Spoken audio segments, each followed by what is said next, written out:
ನಮಸ್ಕಾರ. ಹೇರ್ ಮತ್ತು scalp analysis ಸೆಷನ್ಗೆ ಸ್ವಾಗತ. ಈ ಸೆಷನ್ನ ಉದ್ದೇಶಗಳನ್ನು ನೋಡೋಣ. ಈ ಸೆಷನ್ನ ಕೊನೆಯಲ್ಲಿ ನೀವು ಕೆಳಗಿನವನ್ನು ತಿಳಿದಿರುತ್ತೀರಿ. ಹೇರ್ ಕಟ್ಟಿಂಗ್ ಆಗಿ ಕೂದಲಿನ ಅನಾಲಿಸಿಸ್ ಅನ್ನು ಕೈಗೊಳ್ಳುವುದು, ಸ್ಕ್ಯಾಲ್ಪ್ ಅನಾಲಿಸಿಸ್ ಅನ್ನು ಕೈಗೊಳ್ಳುವುದು. ಅಗತ್ಯವಿರುವ ಉಪಕರಣಗಳು ಮತ್ತು ಸಾಮಗ್ರಿಗಳು ಇಲ್ಲಿವೆ. ಒಂದು ಟವಲ್, ಒಂದು ಪ್ಲಾಸ್ಟಿಕ್ ಅಥವಾ ಗಾಜಿನ ಬೌಲ್, ಒಂದು ಫೇಸ್ ಕ್ಲೀನ್ ಶೀಟ್ ಅಥವಾ ಬ್ಲಾಂಕೆಟ್, ಒಂದು ಪ್ಲಾಸ್ಟಿಕ್ ಸ್ಪ್ಯಾಚುಲಾ, ಒಂದು ಹೈ ಫ್ರೀಕ್ವೆನ್ಸಿ ಮೆಷಿನ್, ಒಂದು ಫೇಶಿಯಲ್ ಬೆಡ್, ಅಗತ್ಯಕ್ಕೆ ಅನುಗುಣವಾಗಿ ಕಾಟನ್, ಅಗತ್ಯಕ್ಕೆ ಅನುಗುಣವಾಗಿ ಕ್ಲೆನ್ಸಿಂಗ್ ಮಿಲ್ಕ್, ಅಗತ್ಯಕ್ಕೆ ಅನುಗುಣವಾಗಿ ಡಿಸ್ಪೋಸಬಲ್ ಟವಲ್ ಅಥವಾ ಟಿಶ್ಯೂ, ಅಗತ್ಯಕ್ಕೆ ಅನುಗುಣವಾಗಿ ಆಂಟಿಸೆಪ್ಟಿಕ್ ಲೋಷನ್ ಅಥವಾ ಆಸ್ಟ್ರಿಂಜ್.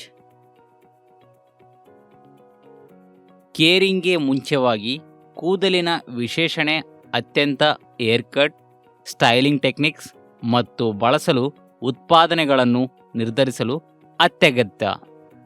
ಕೂದಲಿನ ವಿಶ್ನೆಯ ಕ್ಲೈಂಟ್ನ ಕೂದಲಿನ ಪ್ರಕಾರವನ್ನು ನಿರ್ಧರಿಸಲು ಸಹಾಯ ಮಾಡುತ್ತದೆ. ಅದು ಸ್ಟ್ರೇಟ್, ವೇವಿ, ಕರ್ಲಿ ಅಥವಾ ಟೈಟ್ಲಿ ಕಾಯಿಲ್ಡ್ ಅಂತ. ಕೂದಲಿನ ನ್ಯಾಚುರಲ್ ಟೆಕ್ಸ್ಚರನ್ನು ಅರ್ಥ ಮಾಡಿಕೊಳ್ಳುವುದು, ಕ್ಲೈಂಟ್ ಹೇರ್ ಟೈಪ್ ಉತ್ತಮವಾಗಿ ಕಾರ್ಯನಿರ್ವಹಿಸುವುದು, ಸೂಕ್ತವಾದ ಹೇರ್ ಕಟ್ ಟೆಕ್ನಿಕ್ಸ್ ಮತ್ತು ಸ್ಟೈಲ್ಸ್ಗಳನ್ನು ಆಯ್ಕೆ ಮಾಡಲು ನಿಮಗೆ ಅನುಮತಿಸುತ್ತದೆ. ಕೂದಲಿನ ನಡವಳಿಕೆಯನ್ನು ನಿರ್ಧರಿಸಲು ಪರಿಗಣಿಸಬೇಕಾದ 4 ಗುಣಲಕ್ಷಣಗಳು: hair lines, hair growthing patterns, hair density ಮತ್ತು ಹೇರ್ ಟೆಕ್ಸ್ಚರ್. ಮೊದಲಿಗೆ ಹೇರ್ ಲೈನ್ ಅನ್ನು ನೋಡೋಣ.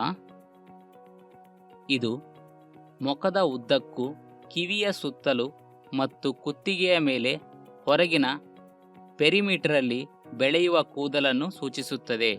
ಕೂದಲಿನ ಬೆಳವಣಿಗೆಯು ಪ್ಯಾಟ್ರನ್ ಮತ್ತೊಂದು ವಿಶೇಷ ಲಕ್ಷಣವಾಗಿದೆ. ಸ್ಕ್ಯಾಲ್ಪ್ ನೈಸರ್ಗಿಕವಾಗಿ ಕೂದಲನ್ನು ಬೆಳೆಯುವ ಡೈರೆಕ್ಷನ್ ಇದು. ಇದನ್ನು ನ್ಯಾಚುರಲ್ ಫಾಲ್ ಅಥವಾ ನ್ಯಾಚುರಲ್ ಫಾಲಿಂಗ್ ಪೊಸಿಷನ್ ಎಂದು ಕರೆಯಲಾಗುತ್ತದೆ. ಮುಂದಿನದು ಹೇರ್ ಡೆನ್ಸಿಟಿ. ಇದು ಸ್ಕ್ಯಾಲ್ಪ್ನ 1 ಚದುರ ಇಂಚ್ ಮೇಲೆ ಕಂಡುಬರುವ ಪ್ರತ್ಯೇಕ ಕೂದಲಿನ ಎಳೆಗಳು ಪ್ರಮಾಣವನ್ನು ಸೂಚಿಸುತ್ತದೆ ಮತ್ತು ಇದನ್ನು ಸಾಮಾನ್ಯವಾಗಿ ಥಿನ್, ಮೀಡಿಯಂ ಅಥವಾ ಥಿಕ್ ಎಂದು ವರ್ಗೀಕರಿಸಲಾಗುತ್ತದೆ. ಮತ್ತು ಹೇರ್ ಟೆಕ್ಸ್ಚರ್ ಅನ್ನು ಪ್ರತಿ ಕೂದಲಿನ ಸ್ಟ್ಯಾಂಡನ್ನು ಡಯಾಮೀಟರ್ ಉಲ್ಲೇಖಿಸಲಾಗುತ್ತದೆ. ಇದನ್ನು ಕೋರ್ಸ್, ಮೀಡಿಯಂ ಅಥವಾ ಉತ್ತಮ ಎಂದು ವಿವರಿಸಲಾಗುತ್ತದೆ. ಹೇರ್ ಅನಾಲಿಸಿಸ್ ಕೂದಲಿನ ಸೇರಿದಂತೆ ನಿರ್ಧರಿಸಲು ಸಹಾಯ ಮಾಡುತ್ತದೆ. ಇದು ಮಾಯಿಶ್ಚರ್ ಅನ್ನು ಹೀರಿಕೊಳ್ಳುವುದು ಮತ್ತು ಅಬ್ಸರ್ವ್ ಮಾಡುವ ಸಾಮರ್ಥ್ಯವನ್ನು ಸೂಚಿಸುತ್ತದೆ. ಹೇರ್ ಅನಾಲಿಸಿಸ್ ಕ್ಲೈಂಟ್ನ ಸ್ಕ್ಯಾಲ್ಪ್ ಸ್ಥಿತಿಯನ್ನು ನಿರ್ಣಯಿಸುವುದನ್ನು ಒಳಗೊಂಡಿರುತ್ತದೆ. ಡ್ಯಾಂಡ್ರಫ್, ಡ್ರೈನೆಸ್, ಆಯಿಲಿನೆಸ್ ಅಥವಾ ಸ್ಕ್ಯಾಲ್ಪ್ ಸೂಕ್ಷ್ಮತೆಯಂಥ ಯಾವುದೇ ಸಮಸ್ಯೆಗಳನ್ನು ಗುರುತಿಸಲು ಇದು ಸಹಾಯ ಮಾಡುತ್ತದೆ. ಹೆಲ್ದಿ ಸ್ಕ್ಯಾಲ್ಪ್ ಕಾಪಾಡಿಕೊಳ್ಳಲು ಸೂಕ್ತವಾದ ಪ್ರಾಡಕ್ಟ್ಸ್ ಮತ್ತು ಟ್ರೀಟ್ಮೆಂಟ್ಸ್ ಶಿಫಾರಸು ಮಾಡಲು ಈ ಜ್ಞಾನವು ನಿಮಗೆ ಸಹಾಯ ಮಾಡುತ್ತದೆ. ಹೇರ್ ಅನಾಲಿಸಿಸ್ ಕ್ಲೈಂಟ್ಗೆ ಒಳಗಾದ ಯಾವುದೇ ಹಿಂದಿನ ಕೆಮಿಕಲ್ ಟ್ರೀಟ್ಮೆಂಟ್ಸ್ ಗುರುತಿಸಲು ನಿಮಗೆ ಅನುಮತಿಸುತ್ತದೆ. ಉದಾಹರಣೆಗೆ ಕಲರಿಂಗ್, ಪರ್ಮಿಂಗ್ ಅಥವಾ ಸ್ಟ್ರೇಟನಿಂಗ್. ಕ್ಲೈಂಟ್ನ ಕೂದಲಿಗೆ ಟ್ರೀಟ್ಮೆಂಟ್ ನೀಡುವ ಮೊದಲು ಸ್ಕ್ಯಾಲ್ಪ್ ಅನಾಲಿಸಿಸ್ ಒಂದು ಪ್ರಮುಖ ಪ್ರಕ್ರಿಯೆಯಾಗಿದೆ. ಆದ್ದರಿಂದ ಅಬ್ನಾರ್ಮಲ್ ಸ್ಕ್ಯಾಲ್ಪ್ ಮತ್ತು ಹೇರ್ ಕಂಡೀಷನ್ ಸೂಕ್ತವಾದ ಸ್ಕ್ಯಾಲ್ಪ್ ಮತ್ತು ಹೇರ್ ಟ್ರೀಟ್ಮೆಂಟ್ ನೀಡಲು ಹೆಚ್ಚು ಎಚ್ಚರಿಕೆಯಿಂದ ವಿಶ್ನೆಯ ಅಗತ್ಯವಿರುತ್ತದೆ ಎಂಬುದನ್ನು ಗಮನಿಸುವುದು ಅತ್ಯಗತ್ಯ.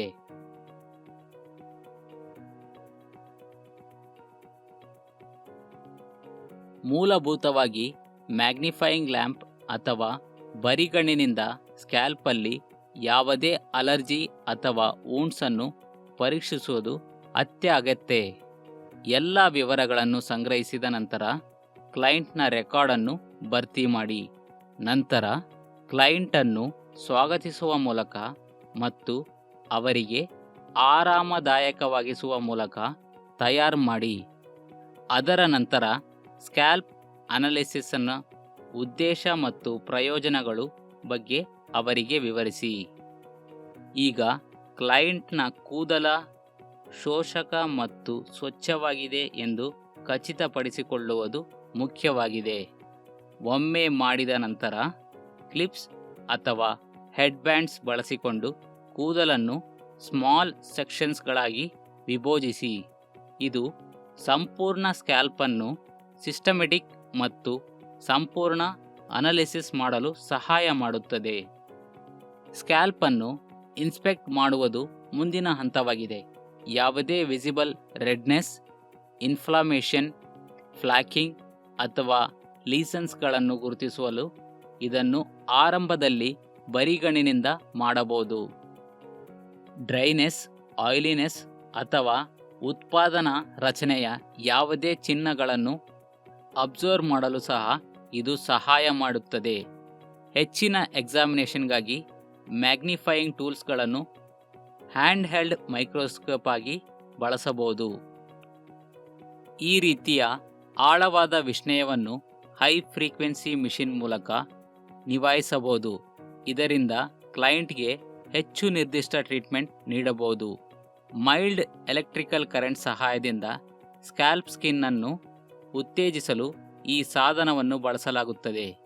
ಪ್ರಸ್ತುತ ಸ್ಕಿನ್ ಅನ್ನು ರಿಜೆವೆನೇಟ್ ಮತ್ತು ಆಕ್ಸಿಜನೇಟ್ ಮಾಡಲು ಸಹಾಯ ಮಾಡುತ್ತದೆ. ಈ ಮಿಷಿನ್ಗಳು ವಿವಿಧ ಸೈಜಸ್ ಮತ್ತು ಶೇಪ್ಸ್ಗಳನ್ನು ಹೊಂದಿದೆ. Scalp analysis comb shaped electrode scalp ಇಂದ ಜರ್ಮ್ಸ್ಗಳನ್ನು ತೆಗೆದುಹಾಕಲು ಮತ್ತು ಡ್ಯಾಂಡ್ರಫ್ ಟ್ರೀಟ್ಮೆಂಟ್ ನೀಡಲು ಬಳಸಲಾಗುತ್ತದೆ. ಫಿಂಗರ್ ಟಿಪ್ಸ್ ಮತ್ತು ಪಾಮ್ ಹೆಡ್ ಮಸಾಜ್ ಮಾಡಿದ ನಂತರ 15 ನಿಮಿಷಗಳ ಕಾಲ ವೈಡ್ ಟೂತ್ ಕಾಂಬ್ ಕೂದಲನ್ನು ಬಾಚಿಕೊಂಡ ನಂತರ ಕ್ಲೈಂಟ್ಗಳಿಗೆ ಹೈ ಫ್ರೀಕ್ವೆನ್ಸಿ ಮಿಷಿನ್ ಟ್ರೀಟ್ಮೆಂಟ್ ನೀಡಬಹುದು. ಅಗತ್ಯವಿರುವ ಎಲ್ಲ ಅವಶ್ಯಕತೆಗಳನ್ನು ಪರೀಕ್ಷಿಸಿದ ನಂತರ ಸ್ಕ್ಯಾಲ್ಪ್ ಮತ್ತು ಹೇರ್ ಹೆಲ್ತ್ ನಿರ್ಣಯಿಸುವುದು ಅತ್ಯಗತ್ಯ. ಪಿಎಚ್ ಬ್ಯಾಲೆನ್ಸ್, ಹೈಡ್ರೇಷನ್ ಮಟ್ಟಗಳನ್ನು ಮತ್ತು ಸೇಬಮ್ ಪ್ರೊಡಕ್ಷನ್ ಅಂಶಗಳನ್ನು ಒಳಗೊಂಡಂತೆ ಸ್ಕ್ಯಾಲ್ಪ್ ಅನ್ನು ಒಟ್ಟಾರೆ ಆರೋಗ್ಯವನ್ನು ಮೂಲಪಾನ ಮಾಡಿ. ಅಲ್ಲದೆ ಡ್ಯಾಮೇಜ್, ಬ್ರೇಕೇಜ್ ಅಥವಾ ಅತಿಯಾದ ಕೂದಲನ್ನು ನಷ್ಟದ ಸೈನ್ಗಾಗಿ ಕೂದಲಿನ ಎಳೆಗಳನ್ನು ಅಬ್ಸರ್ವ್ ಮಾಡಿ. ಎಲ್ಲ ಪರೀಕ್ಷೆ ಫಲಿತಾಂಶಗಳನ್ನು ವೀಕ್ಷಿಸಿದ ನಂತರ ಸ್ಕ್ಯಾಲ್ಪ್ ಅನಾಲಿಸಿಸ್ ಸಂಶೋಧನೆಗಳನ್ನು ಕ್ಲೈಂಟ್ನೊಂದಿಗೆ ಹಂಚಿಕೊಳ್ಳಿ. ಅನಾಲಿಸಿಸ್ ಫಲಿತಾಂಶಗಳ ಆಧಾರದ ಮೇಲೆ ಟ್ರೀಟ್ಮೆಂಟ್ಸ್ ಅಥವಾ ಏರ್ ಕೇರ್ ಉತ್ಪಾದನೆಗಳ ಶಿಫಾರಸುಗಳನ್ನು ನೀಡಿ. ಕ್ಲೈಂಟ್ನ ಡೇಟ್ ಬಹಳ ಮುಖ್ಯ. ಆದ್ದರಿಂದ ಉಲ್ಲೇಖ ಮತ್ತು ಟ್ರ್ಯಾಕಿಂಗ್ ಆಗಿ ವಿಶೇಷಣೆ ರೆಕಾರ್ಡನ್ನು ಇರಿಸಿ. ಅಲ್ಲದೆ ಸರಿಯಾದ ಕ್ಲೆನ್ಸಿಂಗ್, ಕಂಡೀಷನಿಂಗ್ ಮತ್ತು ಸ್ಟೈಲಿಂಗ್ ಟೆಕ್ನಿಕ್ಸ್ ಕುರಿತು ಸಲಹೆಗಳೊಂದಿಗೆ ಕ್ಲೈಂಟ್ಗೆ ಶಿಕ್ಷಣ ನೀಡಿ. ಸ್ಕ್ಯಾಲ್ಪ್ ಹೆಲ್ತ್ ಮೇಲೆ ಪರಿಣಾಮ ಬೀರುವ ಜೀವನ ಶೈಲಿ ಅಂಶಗಳ ಬಗ್ಗೆ ಸಲಹೆ ನೀಡಿ. ಉದಾಹರಣೆಗೆ ಡಯಟ್, ಸ್ಟ್ರೆಸ್ ಮತ್ತು ಹೈಜೀನ್ ಪ್ರಾಕ್ಟೀಸಸ್ ಮತ್ತು ಕ್ಲೈಂಟ್ಗೆ ಅನುಸರಣೆ ಶೆಡ್ಯೂಲನ್ನು ನೀಡಬಹುದು. ಚರ್ಚಿಸಿದ ಪ್ರಮುಖ ಅಂಶಗಳನ್ನು ಮರುಪರಿಶೀಲಿಸೋಣ. ಹೇರ್ ಅನಾಲಿಸಿಸ್ ಹೆಚ್ಚು ಸೂಕ್ತವಾದ ಹೇರ್ ಕಟ್, ಸ್ಟೈಲಿಂಗ್ ಟೆಕ್ನಿಕ್ಸ್ ಮತ್ತು ಬಳಸಬೇಕಾದ ಉತ್ಪನ್ನಗಳನ್ನು ನಿರ್ಧರಿಸುತ್ತದೆ. ಮ್ಯಾಗ್ನಿಫೈಯಿಂಗ್ ಲ್ಯಾಂಪ್ ಅಥವಾ ಬರಿಗಣ್ಣಿನಿಂದ ಸ್ಕ್ಯಾಲ್ಪ್ ಅನ್ನು ಪರೀಕ್ಷಿಸಿ. ಸರಿಯಾದ ಕ್ಲೆನ್ಸಿಂಗ್, ಕಂಡೀಷನಿಂಗ್, ಸ್ಟೈಲಿಂಗ್ ಟೆಕ್ನಿಕ್ಸ್ ಮತ್ತು ಜೀವನ ಶೈಲಿಯ ಅಂಶಗಳ ಕುರಿತು ಸಲಹೆಗಳೊಂದಿಗೆ ಕ್ಲೈಂಟ್ಗೆ ಶಿಕ್ಷಣ ನೀಡಿ. ಇದು ನಮ್ಮನ್ನು ಅಧಿವೇಶನ ಅಂತ್ಯಕ್ಕೆ ತರುತ್ತದೆ. ಕೂದಲು ಮತ್ತು ಸ್ಕ್ಯಾಲ್ಪ್ ಅನಾಲಿಸಿಸ್ ಬಗ್ಗೆ ನೀವು ಉತ್ತಮ ತಿಳುವಳಿಕೆಯನ್ನು ಪಡೆದಿದ್ದೀರಿ ಎಂದು ಭಾವಿಸುತ್ತೇವೆ. ಮುಂದಿನ ಸೆಷನ್ನಲ್ಲಿ ನಿಮ್ಮನ್ನು ಭೇಟಿ ಮಾಡುತ್ತೇವೆ.